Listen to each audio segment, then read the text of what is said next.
He came to the mountains to outrun memories that refused to stay quiet. His canine froze, sitting in a posture learned only when lives were on the line. There was no fire, no smoke, only a low metallic hum that did not belong to nature. What lay ahead was a crashed plane, and a truth someone had buried on purpose. Inside were not wreckage and death, but voices that still cried to be heard. That day, he learned some missions don't end in war, they begin with faith. Where are you watching from? Like and subscribe to K9 Navy SEAL Stories and let this story unfold. The mountain looked harmless that morning, the kind of harmless that only old soldiers distrusted. Sunlight spilled clean and bright across the ridgeline, catching on granite faces and the dark green needles of the pines, turning the whole range into something that belonged on a postcard instead of a warning sign. Ronan Hale moved steadily uphill, his boots finding purchase without thought, muscle memory doing the work his mind preferred not to. He hadn't come here to conquer the mountain. He had come because the walls of his house had learned how to talk at night. And the mountain, at least, knew how to keep its silence. Ghost walked beside him. Not ahead, not behind, but exactly where he always chose to be. Just off Ronan's left knee, close enough that their shadows overlapped when the sun angled right. The German shepherd was no longer young. His muzzle had begun to pale around the edges, and one of his front legs carried a stiffness that only showed after long hours. But his posture was pure discipline, head level, ears tracking the wind, body coiled in quiet readiness. Ghost did not wander. He did not chase. He worked even now, even years after the uniform had come off Ronan's back. Ronan adjusted the strap of his olive field jacket and kept moving. The fabric was worn soft at the elbows, faded where the sun had beaten on it season after season. Under it, the red and dark blue plaid shirt clung lightly with sweat, a reminder that peace could still be uncomfortable. His watch, an old military issue with a scratched face, ticked steadily against his wrist. Time still worked, even when memories refused to. He told himself he was hiking for the air, for the exercise, for the simple pleasure of putting one foot in front of the other. But that was only half true. The other half was heavier. Home was too quiet. Home remembered things he had spent years trying not to. The mountain did not ask questions. It only demanded respect. Ghost slowed. Not much, just enough that Ronan noticed the shift through the leash without looking down. The dog's ears angled forward, then rotated slightly, as if tracking something that didn't want to be found. Ronan felt it before he thought it. A tightening at the base of his neck, the old sensation that had nothing to do with fear and everything to do with awareness. They walked another 10 yards. Then Ghost stopped. Not a bark, not a growl. He simply sat, straight-backed, still. The exact posture he had taken years ago in places Ronan tried not to name, seconds before chaos had torn the air apart. Ronan halted so abruptly the gravel slid under his boots. His hand dropped instinctively to his pocket, brushing the familiar outline of the knife he carried more from habit than need. He scanned the tree line, the rocks, the open slope ahead. Nothing moved. No birds took flight. No wind stirred the branches. "Stay," Ronan whispered. The word left his mouth the way a prayer sometimes does. Quiet, automatic, loaded with more meaning than the sound itself. Ghost did not move. His gaze fixed on a point ahead and slightly above them, where the mountain folded inward and the rocks formed a shallow, shadowed rise. His breathing slowed, deep and controlled. This wasn't alarm. It was recognition. Ronan followed Ghost's line of sight. At first, there was nothing. Then he heard it. Not with his ears exactly, but with something older and deeper. A faint metallic vibration, almost like a string pulled too tight and brushed by the wind. It wasn't loud. It wasn't obvious. But it didn't belong. Ronan felt the past stir, restless. He swallowed and took one cautious step forward. The sound came again, a subtle hum carried on the breeze, thin enough to be dismissed by anyone who didn't know what to listen for. Ghost's muscles tightened. His tail lowered, perfectly still. That was when Ronan knew this hike was over. Whatever waited ahead was not something you passed by. It was something you answered. They moved together, slow and deliberate, circling the rise until the mountain revealed what it had been hiding. Metal flashed in the sunlight. Not a reflection, a presence. Jagged aluminum skin torn open like a wound that had never healed.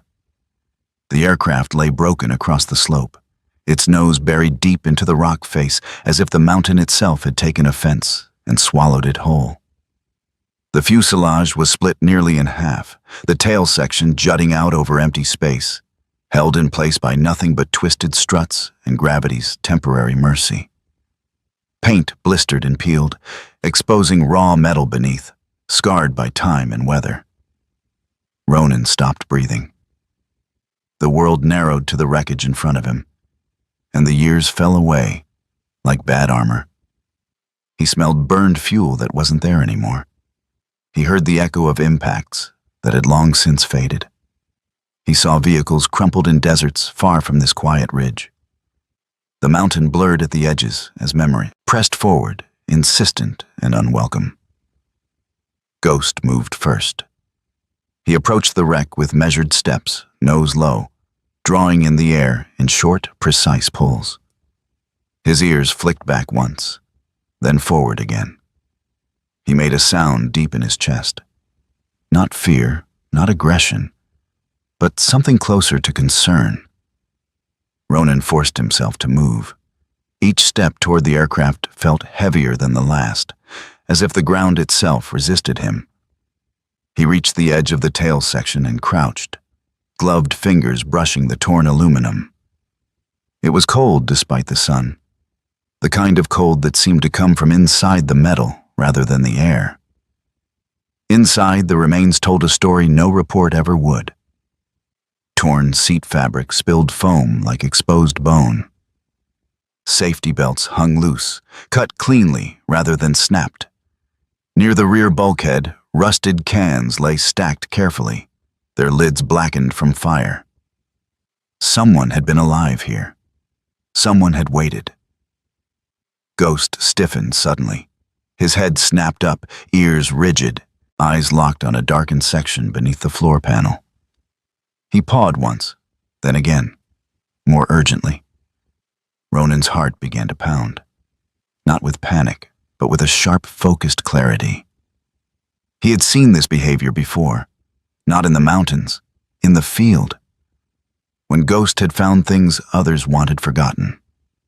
Ronan knelt, prying back a loose piece of metal. Beneath it, half buried in gravel and ash, was something that did not belong with luggage or wreckage. A steel container, compact and sealed, its surface scarred but intact. The moment Ronan touched it, Ghost backed away 2 steps and sat again. The same posture, the same warning. And then it happened. Ghost looked at Ronan, not at the container, not at the wreck, but at him. His eyes, dark and alert, held something that twisted painfully in Ronan's chest. Recognition. Not of place, but of memory. For a brief, breathless moment, Ronan felt it. The sense that this was not the first time Ghost had stood beside a broken aircraft, that this mountain was not the first place the dog had smelled this particular blend of metal, fear, and unfinished duty. Ronan's fingers tightened around the container. "What do you know, boy?" he murmured, though part of him already feared the answer. Ghost did not look away. The moment the mountains shifted from discovery to destiny, Ronan realized this wasn't just a wreck. It was a message that had waited years for the right pair of eyes and the right instincts to find it. And Ghost had known long before Ronan ever did. A gust of wind swept through the torn fuselage, producing that same faint metallic hum, stronger now, resonating through the wreck like a whisper that refused to die. Ronan stood slowly, the weight of the container heavy in his hands in a way that had nothing to do with mass. He looked at the mountain, then at Ghost. The dog rose smoothly to his feet and took his place at Ronan's side once more, posture firm, expression unreadable, but resolute. "Stay," Ronan said again, this time not as a command, but as a promise, to the dog, to himself, and to whatever truth had just clawed its way back into the light. The mountain remained silent, but the machine did not. And Ronan understood, with a certainty that settled deep into his bones, that whatever had crashed here was not finished speaking. If this story touched something in you, if you believe God still works through loyalty, courage, and small acts of faith, please like, share, and leave a comment. Subscribe to K9 Navy SEAL Stories so we can continue uncovering the miracles hidden in places the world has forgotten. Sometimes the Lord sends answers on 4 legs, and sometimes He asks us to stay and listen. Ronan did not remember deciding to climb higher. One moment he was standing at the edge of the wreck, the cold steel container heavy in his hands. The next, his boots were biting into sharper rock, his body moving on instinct alone. Ghost stayed close, flanked nearly brushing Ronan's leg, his gait controlled but tense, as if the mountain had shifted beneath his paws in ways only he could feel. The air thinned as they gained elevation, and with it came a biting cold that slid under skin and fabric alike. A reminder that even bright days could turn unforgiving without warning. The wreck revealed more of itself as they circled upward. From below, it had looked like a single broken mass. From above, it became something else entirely. An anatomy lesson carved into stone. The fuselage lay split cleanly along a jagged seam, aluminum ribs exposed like the bones of a carcass picked over by time. The nose section was buried deep in the cliff face, crushed and twisted, while the tail section hovered out over the void, suspended in a precarious balance that defied logic and invited catastrophe. Sunlight struck the torn metal at a cruel angle, turning shredded panels into blinding mirrors. Ronan had to shield his eyes. The glare sparked something behind his temples, and suddenly the mountain wasn't a mountain anymore. It was sand. Heat. The echo of engines screaming in protest before giving up altogether. He stopped again, breath shallow. The past had a way of ambushing him when he least expected it, and this place was an ambush waiting to happen. Burned-out vehicles lined an invisible road in his mind. Their frames warped and blackened, the silence afterward louder than any explosion. That same silence clung to the wreck now, heavy and absolute, as if the mountain itself were holding its breath. Ghost moved ahead this time, slow and deliberate. His nose traced the ground, then lifted, testing the air in short, sharp pulls. His ears flicked back once, then forward again, and a low sound escaped his throat. Not a growl, but a warning hum that vibrated through his chest. Ronan recognized it immediately. That sound had come before discoveries no one had wanted to make. Ronan followed him to the tail section, where the fuselage opened like a mouth frozen mid-scream. Inside, the air smelled wrong. Not rot, not fuel. Something older, human. Ghost paused at the threshold, one paw lifted, body rigid. He did not enter right away. That hesitation mattered. "It's all right," Ronan murmured, though he wasn't sure who he was trying to reassure. Himself, maybe. He ducked inside, careful where he placed his weight. The floor creaked under his boots, a thin, complaining sound that echoed far too loudly in the enclosed space. The evidence was everywhere once he allowed himself to see it. Empty cans stacked neatly against a bulkhead, labels long faded, but shapes unmistakable. Someone had rationed here, survived long enough to think about tomorrow. A small fire scar marked the metal floor, ash ground thin and spread by years of wind. Nearby, safety belts dangled loose, their ends cleanly cut rather than torn. Someone had freed themselves. Or someone else had. Ghost stepped in behind him at last, moving with a care that bordered on reverence. He sniffed the cans, the floor, the walls, mapping a story Ronan could only guess at. Then he froze. His body went stiff, tail low, eyes fixed on a darkened corner near the torn edge of the fuselage. Ronan felt it again. That tightening, that cold certainty. He crouched, peering into the shadows.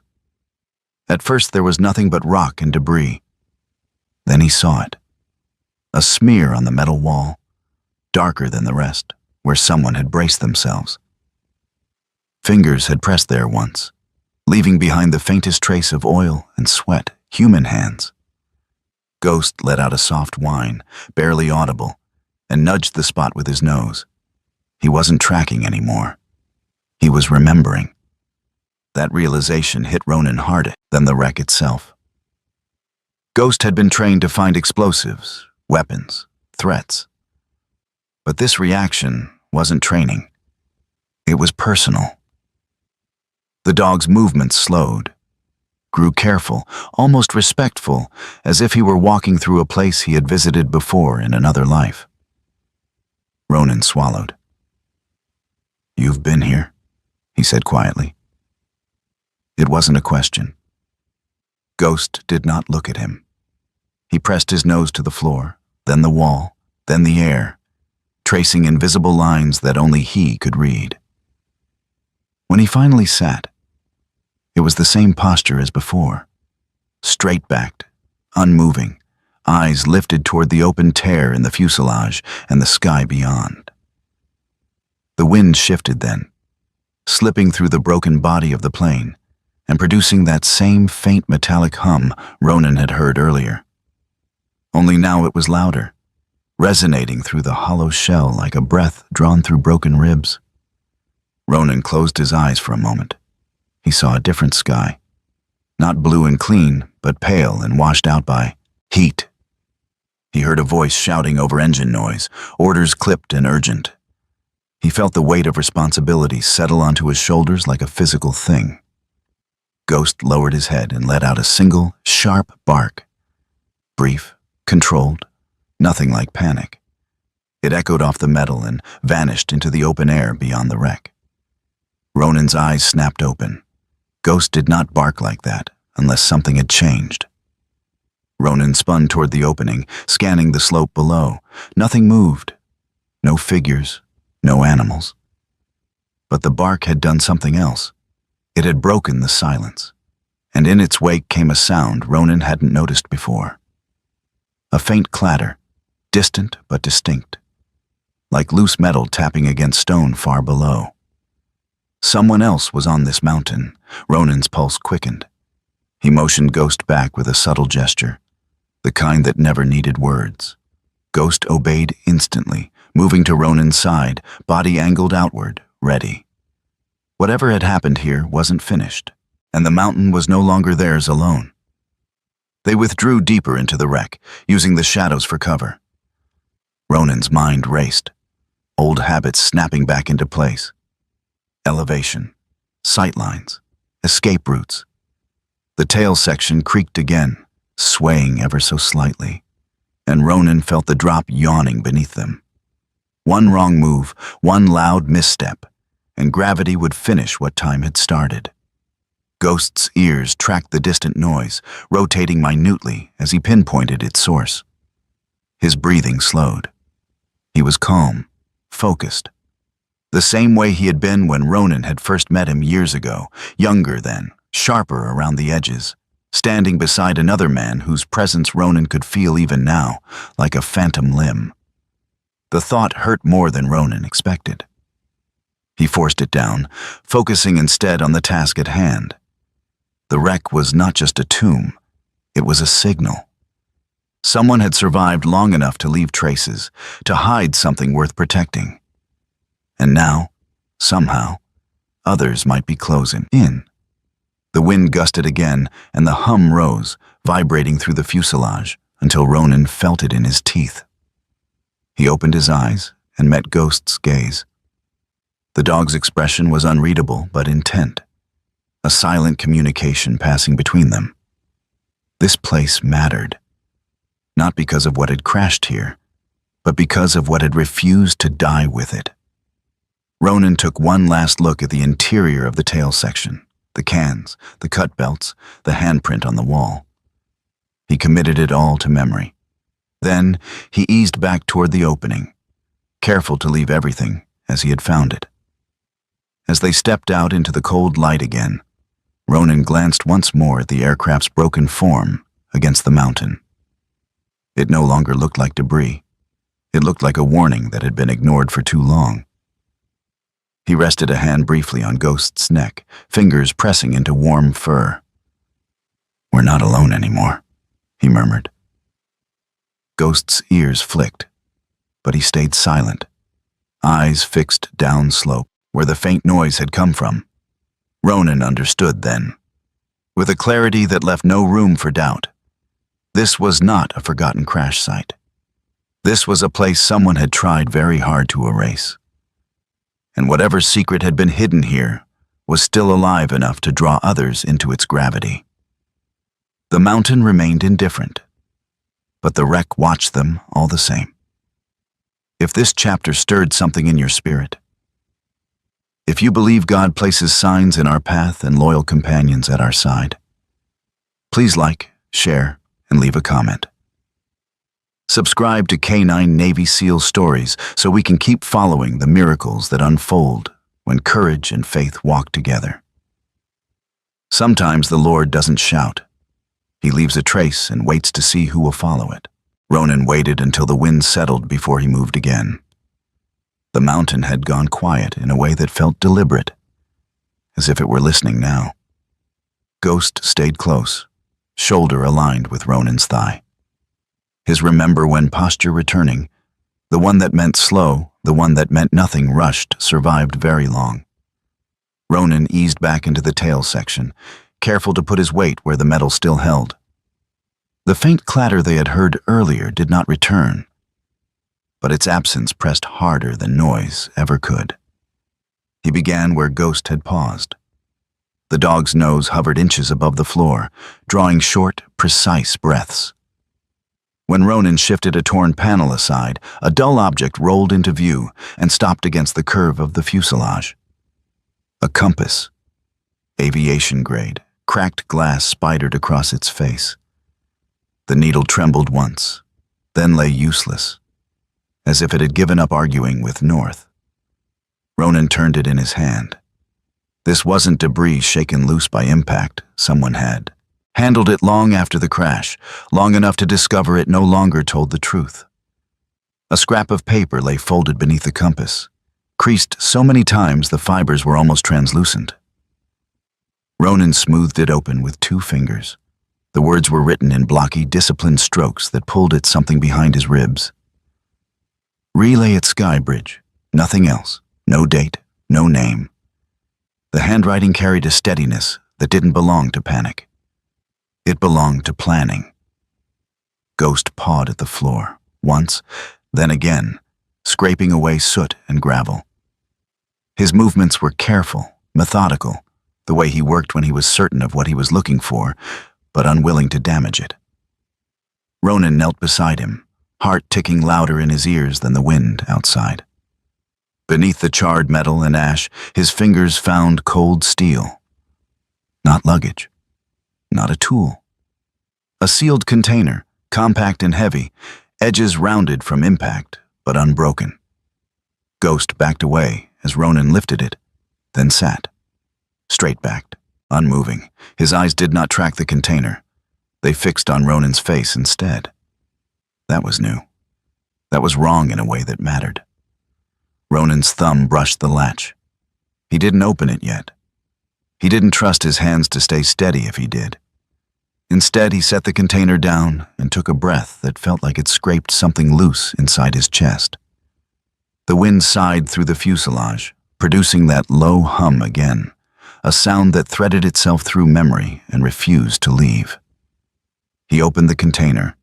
Inside were reels of magnetic tape, their casing scuffed but intact. Beneath them lay folded maps, thick paper softened by time, marked with lines and shaded zones that had nothing to do with runways or air corridors.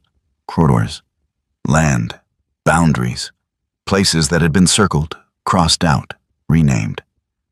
At the bottom rested a small brass tag, bent at one corner, the engraving worn thin by fingers that had worried it again and again.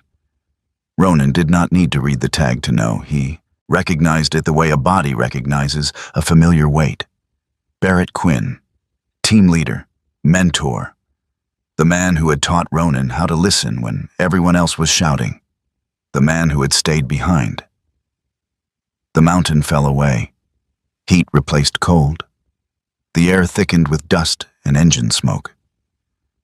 Ronan was back on a strip of ground that did not forgive mistakes, watching a clock run down while options collapsed one by one.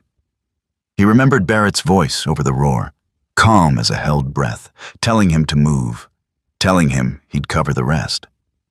Ronan remembered arguing, remembered obeying, remembered the long hours afterward, searching where logic said no one could still be alive. He remembered coming home late, remembered the smell of hospital disinfectant instead of engine fuel, remembered standing at the foot of a bed that had already gone still, his father's hands folded the way men who work with tools fold them even in sleep.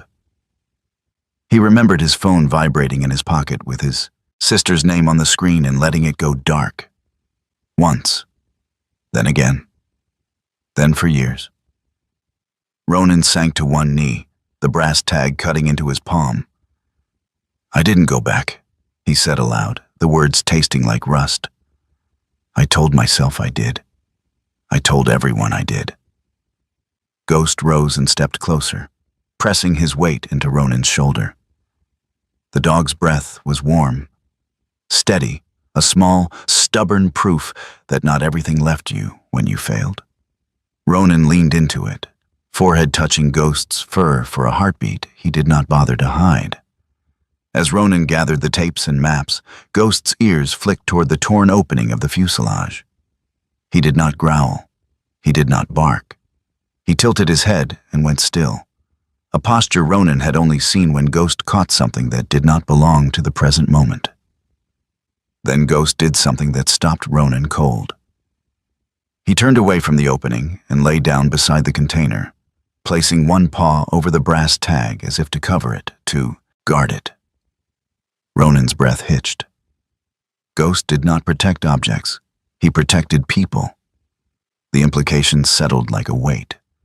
Barrett hadn't just carried this, he had entrusted it.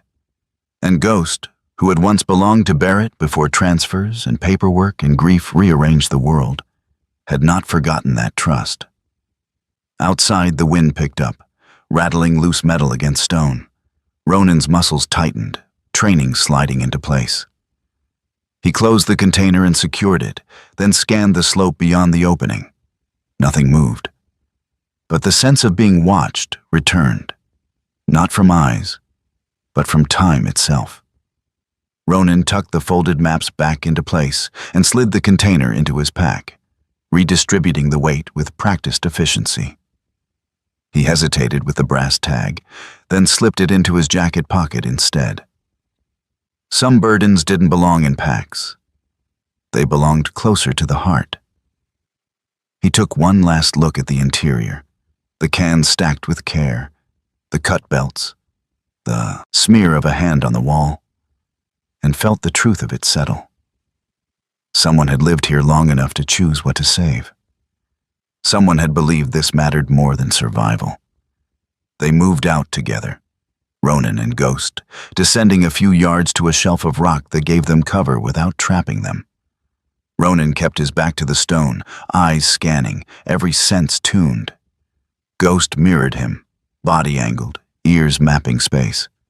The mountain exhaled, and with it came a faint echo from far below. Metal against metal, deliberate this time. Ronan's jaw set. Whatever had followed the gravity of this place had come closer. He did not know who they were yet, or what names they used when they pretended to be harmless. He knew only that they would not understand the difference between property and testimony. He rested his hand briefly on Ghost's neck. The dog's eyes never left the slope. Together, they listened. The hum through the wreck rose and fell, a low, patient sound, like a voice waiting for the right moment to speak. Ronan understood then that the plane had not been the end of the story. It had been the shelter, and what survived inside it had been waiting for someone willing to carry it the rest of the way. The mountain did not care who won, but Ronan did. If this chapter stirred your heart, if you believe God does not abandon the faithful and that truth can survive even the hardest crash, please like, share, and comment. Subscribe to K9 Navy SEAL Stories and walk with us as faith, loyalty, and quiet miracles continue to rise from places the world tried to forget. Sometimes the Lord asks us not to go back, but to carry forward. Ronan waited until the wind masked the sound of movement before he acted. The mountain had a rhythm to it. Gust, pause, gust again. And he slipped into that rhythm the way he once slipped into patrol patterns under hostile skies. Ghost pressed close, body low, muscles coiled, his breathing so controlled it was nearly invisible. When Ronan reached the split seam where the fuselage had torn open, he did not hesitate. He turned sideways, shouldered his pack, and eased himself into the narrow fracture between the two halves of the aircraft. Inside, the light fell away fast. Sun filtered through jagged holes above, thin blades cutting the darkness, illuminating dust that drifted like ash in a slow, endless fall. The air was colder here, insulated by metal and stone, and it carried a scent that tightened Ronan's chest. Not decay, not fuel, but the stale enclosed smell of something sealed for a very long time. The walls curved inward, ribs of aluminum arching overhead like the inside of a carcass picked clean and left to bleach in silence. Ghost followed without a sound, paws finding purchase on torn panels, nails clicking once and then never again as he adjusted. His eyes glinted amber in the dimness, alert, searching, older than his years. He did not range ahead. He stayed close enough that Ronan could feel his presence even when he couldn't see him, a living anchor in a place that felt unmoored from time. The vault was wedged deep against the inner frame, braced between bent struts as if someone had planned it that way. It wasn't large, but it was unmistakably deliberate. Stainless steel casing, edges reinforced. The surface dented from impact, but unmarred by corrosion.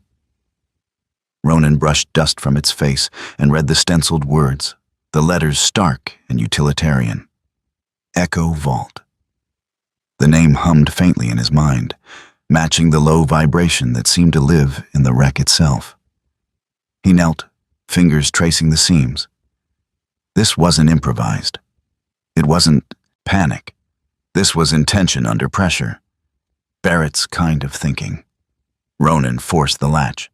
It resisted for a heartbeat, then gave with a muted groan that sounded too loud in the confined space. He froze, listening. Nothing. Only the wind breathing through torn metal, only the slow thud of his own pulse. Inside, the contents were arranged with care. Magnetic tapes sat in foam-lined slots, labels typed and handwritten, dates and names compressed into neat, efficient lines. Ronan lifted one, feeling the fragile weight of it, the tape rattling softly inside like a voice trapped behind teeth. He slid it back and unfolded the papers beneath.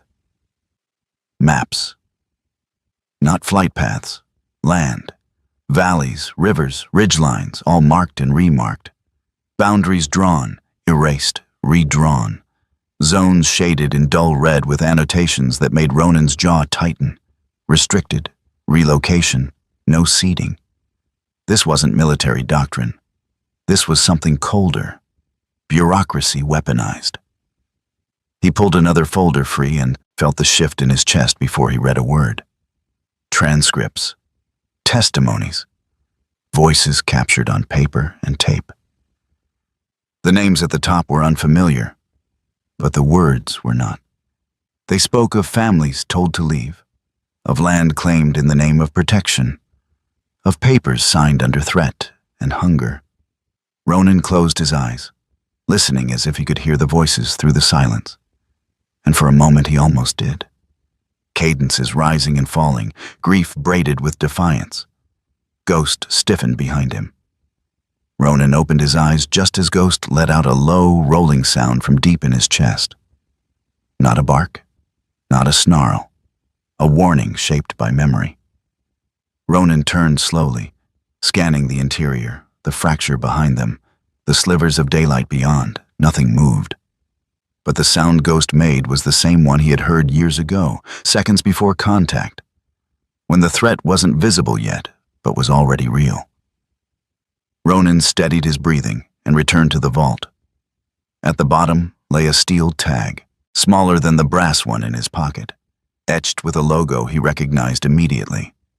A foundation name, polished and benevolent on paper, whispered in after-action reports and buried settlements. The kind of organization that smiled in daylight and worked in shadows. Understanding landed with brutal clarity. Barrett hadn't died because of a crash. He had died because he stayed. Stayed to protect this, stayed to make sure these voices didn't vanish into a filing cabinet or a court order. Stayed because someone had to draw a line when the rules themselves became weapons. Ronan's throat tightened. He pressed his hand flat against the vault, feeling the cold bite through his glove. "You carried it this far," he murmured, not sure if he was speaking to Barrett, to God, or to the mountain itself.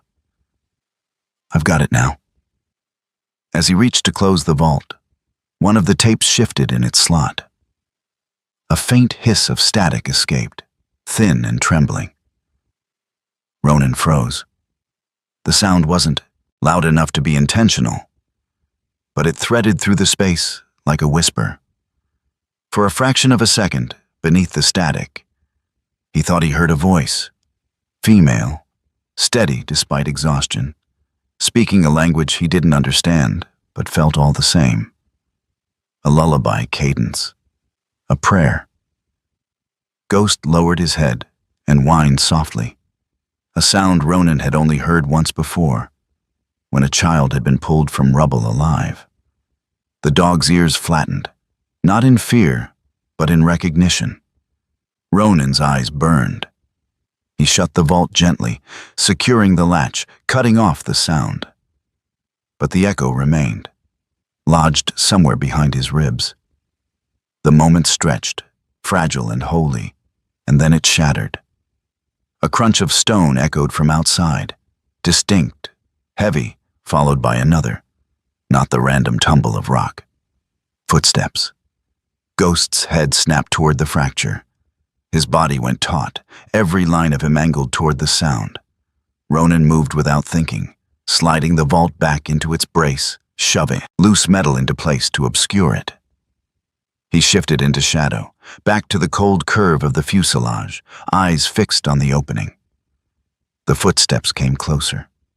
Careful, but unashamed. Whoever it was knew this place existed. Knew enough to approach without haste. Ronan's mind raced through options, angles, distances. The space was tight, sound carried. One wrong move, and the mountain would decide the outcome for them all. Ghost crept forward half a step, placing himself between Ronan and the fracture. His teeth showed briefly in the dim light, white against black fur, then vanished as his lips settled. He did not bark. He waited. Ronan felt something old and fierce rise in him. Not the chaos of battle, but the calm resolve that came when the line was clear. He had spent too many years believing he'd failed at the moment that mattered most. Standing here, in the belly of a dead machine that refused to stop speaking. He understood that failure wasn't the end of responsibility. Sometimes it was the beginning. The footsteps paused just outside, close enough that Ronan could hear a breath drawn, measured, and unafraid. A shadow passed across the sliver of light at the fracture's edge. Ronan tightened his grip on the strap of his pack, Ghost's presence solid at his knee. Whatever happened next would not be an accident. It would be a choice. And this time, Ronan was ready to stay. If this chapter moved you, if you believe God hears the voices the world tries to silence, please like, share, and leave a comment. Subscribe to K9 Navy SEAL Stories and walk with us as faith, justice, and quiet miracles rise from places meant to be forgotten. Sometimes the Lord hides truth in the dark, waiting for someone brave enough to carry it into the light. The shadow at the fracture resolved into a man before the sound of his boots did. He stepped into view with the ease of someone accustomed to entering spaces already claimed, already arranged for him by money and silence. Elliot Vance was not tall, but he carried himself as if height were irrelevant. His hair was dark, combed neatly back with just enough silver at the temples to suggest experience rather than age. His face was smooth in a way that came from boardrooms, not battlefields. No scars, no weathering, just sharp angles softened by practiced civility. His eyes, a pale gray, moved constantly, measuring distances, exits, people. When he smiled, it was polite and incomplete, a gesture learned rather than felt. Behind him came 3 men in matching outdoor jackets, muted colors meant to blend into wilderness without drawing attention. They moved with coordination that hinted at training, though not the kind earned under fire. One of them stood out immediately. He was broader than the others, his beard trimmed short, his shoulders carrying an old tension that Ronan recognized without effort. The man avoided Ghost's gaze, eyes flicking away too quickly. A soldier once, not anymore. "Mr. Hale," Vance said, voice calm, almost warm as if they were meeting under better circumstances. "You've wandered into a restricted recovery site." Ronan did not answer. He stayed half in shadow, one hand resting lightly against Ghost's collar. The dog stood forward of him, body aligned, ears erect, every line of him broadcasting readiness. Ghost's lip lifted just enough to show the edge of a tooth before settling again. He wasn't threatening. He was informing. Vance's eyes dropped briefly to the dog, then returned to Ronan's face. "We appreciate your concern," he continued, gesturing vaguely toward the fuselage. "But this wreckage contains materials that could be hazardous if mishandled. Our foundation has been tasked with securing it." "Hearing that word a lot," Ronan said. His voice was steady, deceptively calm. "Hazardous." Vance inclined his head, acknowledging the observation without conceding ground. "Records, data, things that could be misinterpreted by people without the full context." Ronan stepped forward into the light. The mountain wind tugged at his field jacket, lifting it just enough to reveal the worn plaid beneath. He met Vance's gaze squarely. "Then explain the context." Vance's smile thinned, but he kept it in place. "This is not a discussion for—" Ronan interrupted him by pulling a small recorder from his jacket pocket. He pressed play. Static crackled. Then a woman's voice filled the narrow space between metal and stone. It was tired, raw at the edges, accented in a way that spoke of land rather than offices. "They told us it was for protection," the voice said. "They said the river would heal, that the animals would come back. But they made us sign. They said if we didn't, our children wouldn't have a place to sleep." The words hung there, fragile and unignorable. One of the security men shifted his weight. The bearded one, the former soldier, looked down at the ground, jaw tightening. His hands curled once, then stilled. Ghost's eyes flicked to him, holding there for a beat longer than comfort allowed. Vance raised a hand, palm outward. "That recording is incomplete," he said smoothly. "Taken out of time, out of context." Ronan's laugh was soft and humorless. Funny how truth always needs context once it starts speaking. The wind gusted through the torn fuselage, setting loose panels rattling. The sound echoed, sharp and metallic, a reminder that nothing here was truly stable. Vance took a half-step back without seeming to realize it. "This foundation," Vance said, his tone hardening by degrees, "has the legal authority to reclaim everything on this site, including whatever you removed." Ronan did not move. And the people in those tapes? Vance hesitated just long enough. "Unfortunate outcomes," he said finally. "Not intentional. Collateral, if you will." Something old and dangerous stirred in Ronan's chest. He felt it settle into his bones, the same cold clarity he had felt before doors were kicked and lines were crossed. "They have names," he said. "They have voices." The dog suddenly turned his head toward the slope below, ears snapping rigid. He did not growl. He did not bark. He leaned forward, muscles taut, and let out a single, sharp exhale through his nose. Ronan followed his gaze. Below them, partially hidden by rock and brush, sat a black SUV that had not been there minutes before. Its engine was off, but heat shimmered faintly above the hood. More people. More cleanup. Vance noticed Ronan's attention shift and smiled again, this time without warmth. "You see," he said, "this doesn't need to become unpleasant." Ronan stepped closer, closing, the distance until the edge of Ghost's shoulder nearly brushed Vance's shin. Ghost did not retreat. "It already is," Ronan said quietly. Vance's eyes hardened. "We can make your life very difficult. Lawsuits, press, the kind of scrutiny that doesn't distinguish between heroics and recklessness. You've been off the grid a long time, Mr. Hale. That can be corrected." Ronan thought of his father's empty room, of his sister's unanswered calls, of Barrett's brass tag heavy in his pocket. He thought of the woman's voice on the tape, steady despite everything taken from her. "Do what you have to do," Ronan said. "I'll do the same." For a moment, no one moved. The mountain seemed to lean in, listening. The former soldier among Vance's men looked up then, meeting Ronan's eyes. There was conflict there, clear as daylight.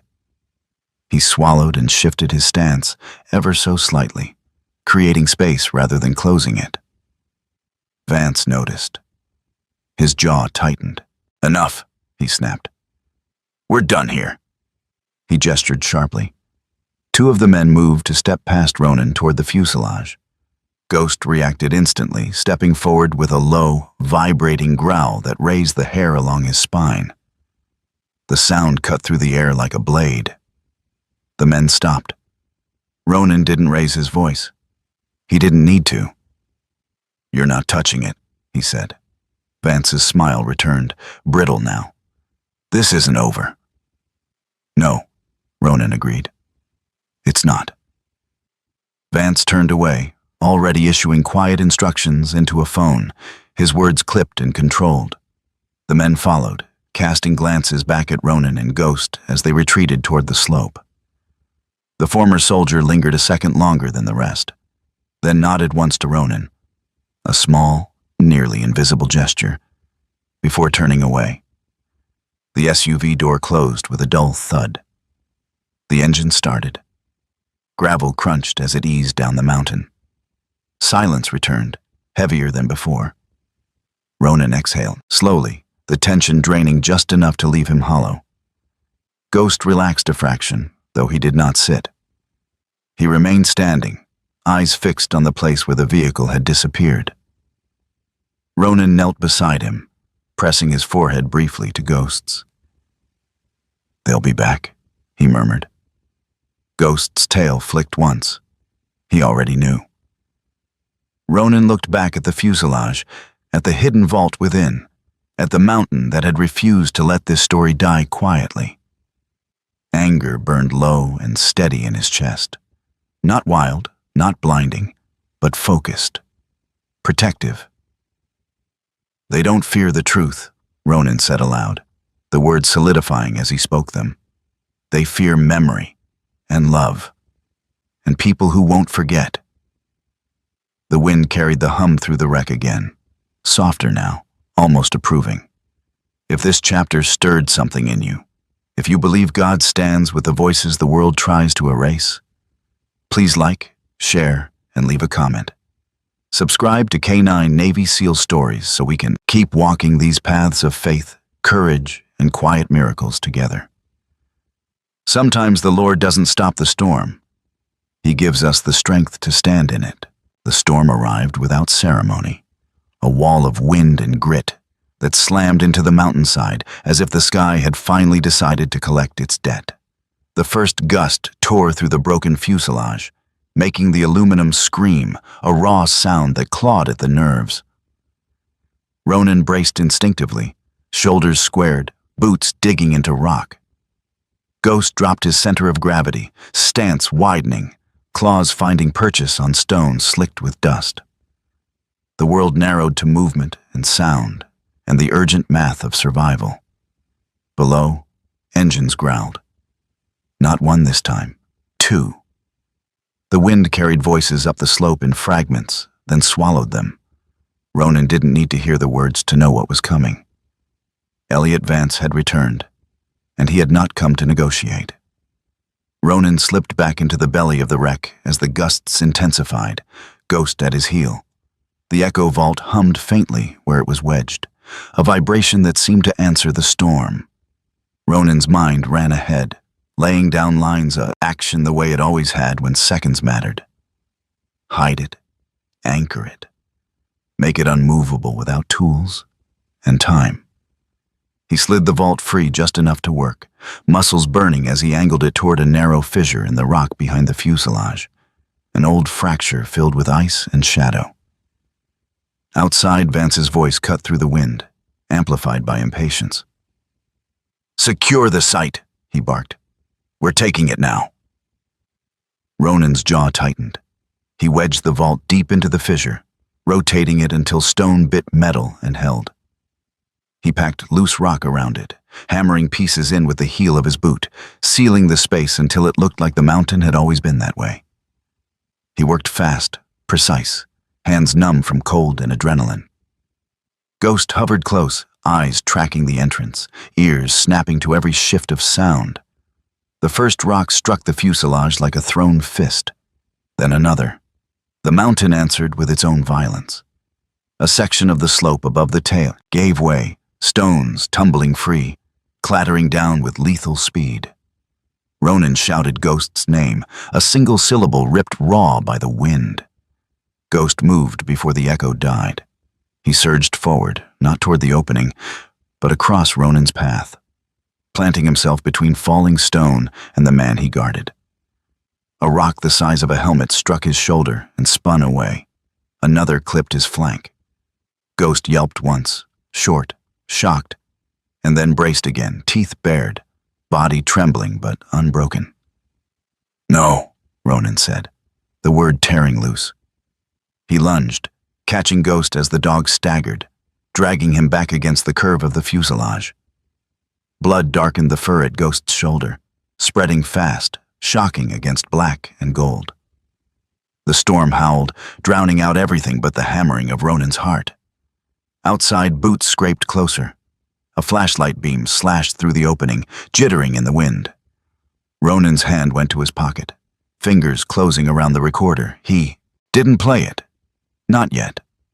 He pressed his forehead to Ghost's, breathing hard, steadying them both. Then came the choice, clean and brutal as any he'd ever faced. The vault was hidden, but not unreachable. If he ran, if he took the pack and vanished into the storm, he could draw them away. He could keep the echoes safe. He could come back later, maybe. if later existed. Ghost lay against him, breathing shallow, eyes bright with pain and resolve. Ronan closed his eyes. The old calculus rose up, familiar and merciless. Mission first, asset protected, casualties regrettable. He opened his eyes and felt something else take its place. "No," he said again, quieter now. "Not like this." He shrugged the pack off, setting it aside, and tore open the first aid pouch with numb fingers. The wind ripped at bandages, trying to steal them. Ronan wrapped Ghost's shoulder, tight and fast, hands slick with blood. Ghost whined once, then went still, trusting, the way he always had. That was when the radio crackled. At first it was just static, thin and brittle. Then a voice cut through, steady as a hand on the shoulder. "This is Skybridge Station," the woman said. "Automatic release initiated." Ronan froze. He knew that voice. Evelyn Moore, tall, spare, silver hair pulled into a practical knot, skin weathered by altitude and years of keeping records no one asked for anymore. She moved with the quiet confidence of someone who had outlasted storms before. A librarian by trade, a guardian by choice. He had met her once, years ago. Passing through the old weather station she refused to abandon. She had eyes that missed nothing, and a voice that did not apologize. "Data uplink live," Evelyn continued. "Broadcasting now." The storm carried sound in strange ways. From somewhere downslope, a rescue radio squawked. From another direction, a hiker's handheld chirped. The mountain itself seemed to take up the signal, bouncing it off rock and metal. Voices spilled into the air. Testimony, laughter through tears, names spoken like prayers. The lullaby cadence returned, stronger now, braided with others. A chorus the wind could not silence. Vance shouted. Orders snapped and overlapped. Men scrambled, slipping on scree, cursing the weather, and the noise and the way control had slid through their fingers. A figure broke from the line below, one of Vance's men, the former soldier with the trimmed beard. He climbed hard against the wind, face set, eyes locked on the wreck. When he reached the opening, he did not raise his weapon. He raised his hands. "Storm's bad," he shouted over the roar. "You need help." Ronan stared at him, measuring. Ghost lifted his head and fixed the man with a look that stripped pretense bare.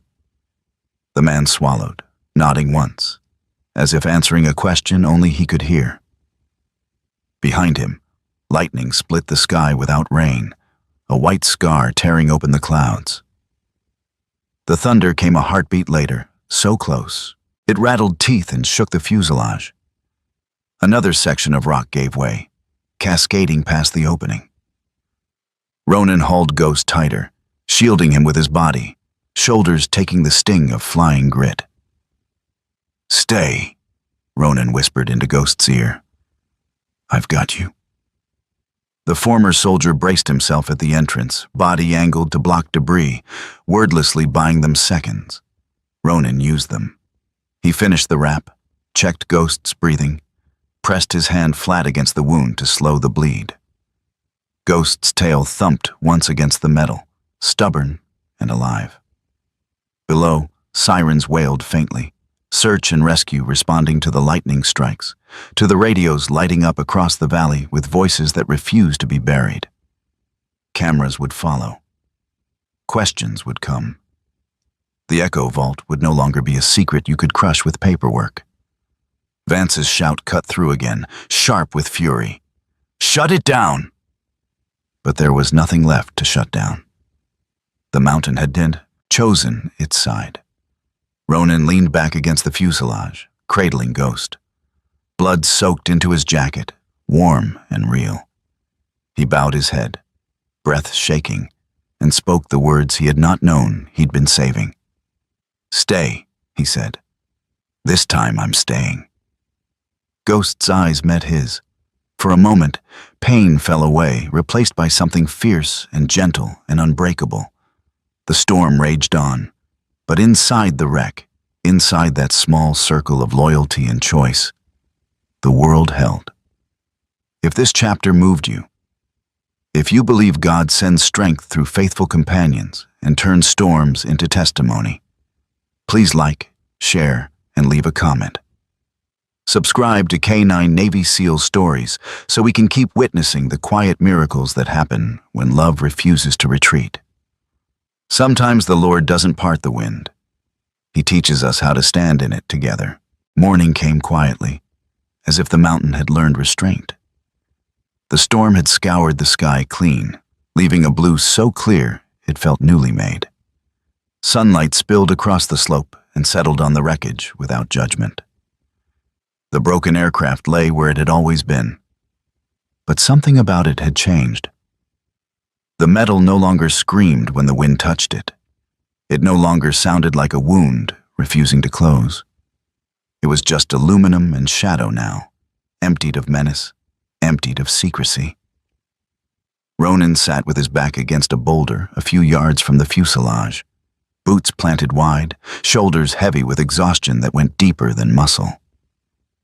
Ghost lay beside him, head resting against Ronan's shin, breath slow and uneven, but steady.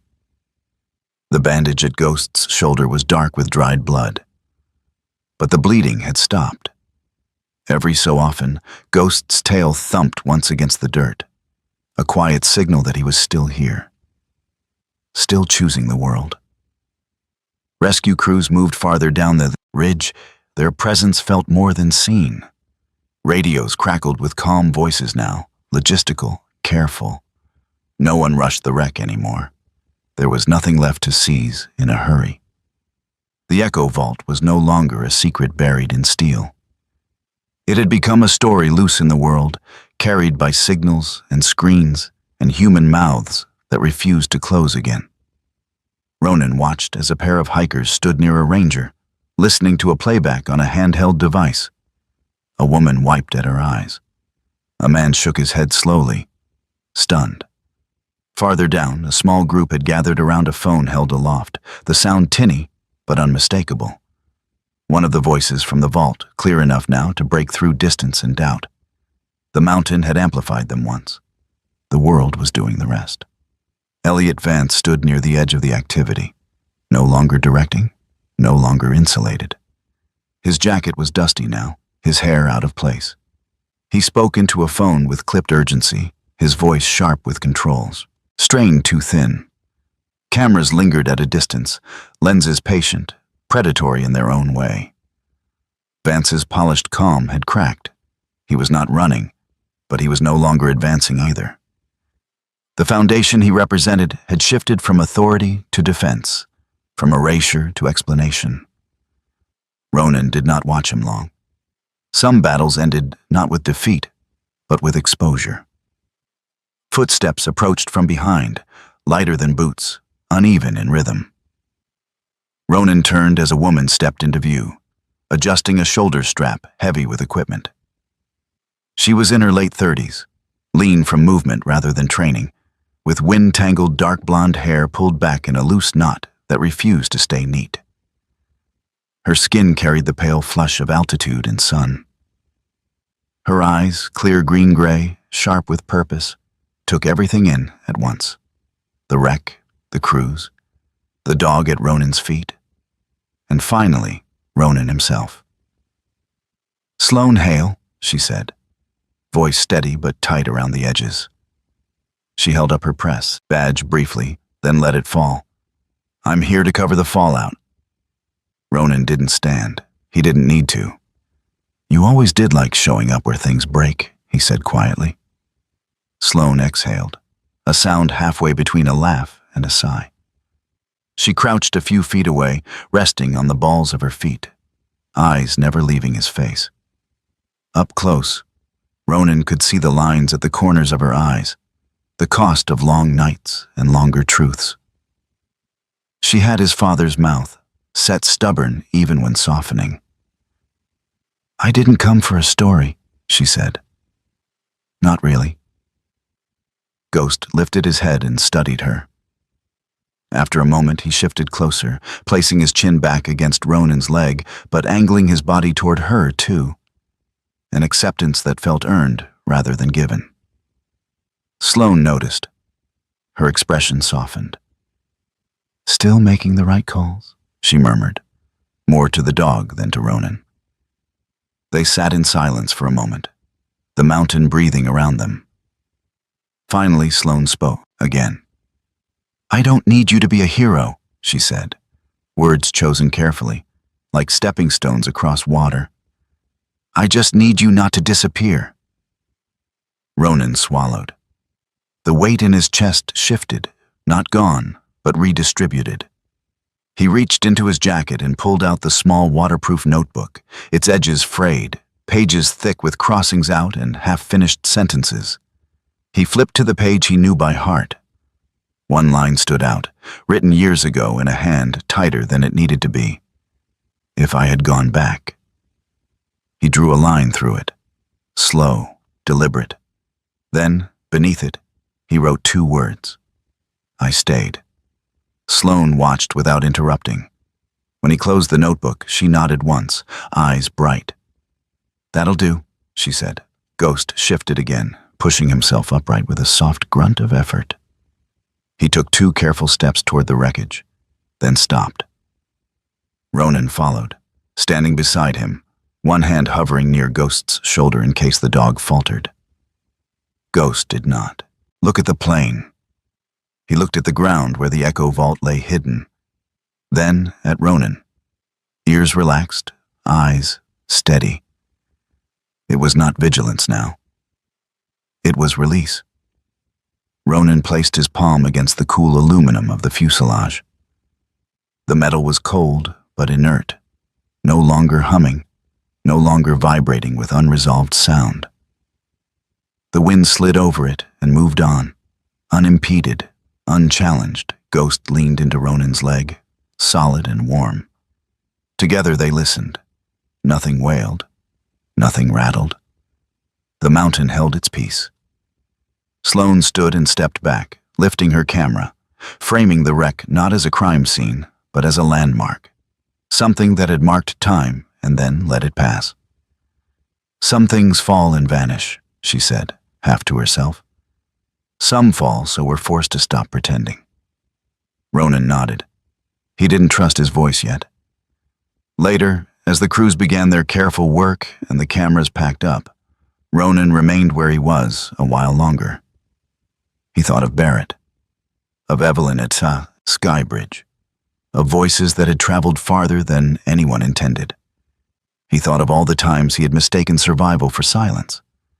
Ghost settled again, resting his head against Ronan's boot, eyes half closed, content in a way that felt earned.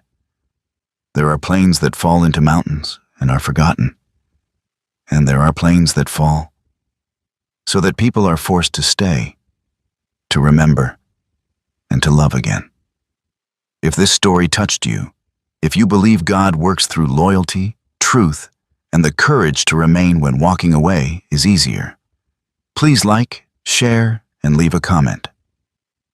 Subscribe to K9 Navy SEAL Stories so we can keep telling stories of faith, quiet miracles, and the bonds that refuse to break. Sometimes grace doesn't lift us out of the wreckage. It teaches us how to stand beside it. Sometimes the miracle is not a thunderclap from the sky or a sudden rescue from the storm. Sometimes it is quieter. It is the strength to stay when leaving would be easier. It is the courage to listen when the world tells you to forget. It is the loyalty placed at your side, breathing with you in the dark, reminding you that you were never meant to walk alone. God often works through ordinary moments that carry extraordinary weight. Through a choice made in fear, through compassion that refuses to harden, through love that stands its ground. In our daily lives, we face our own broken places, our own unfinished stories. And in those moments, faith is not about being perfect. It is about being present, about staying. If this story spoke to your heart, share it with someone who may need hope today. Leave a comment and tell us what part stayed with you. Subscribe to this channel so we can continue telling stories of faith, courage, and quiet miracles together. May God bless you and keep you. May He strengthen you in the storms you cannot avoid and give you peace in the places where you choose to stay.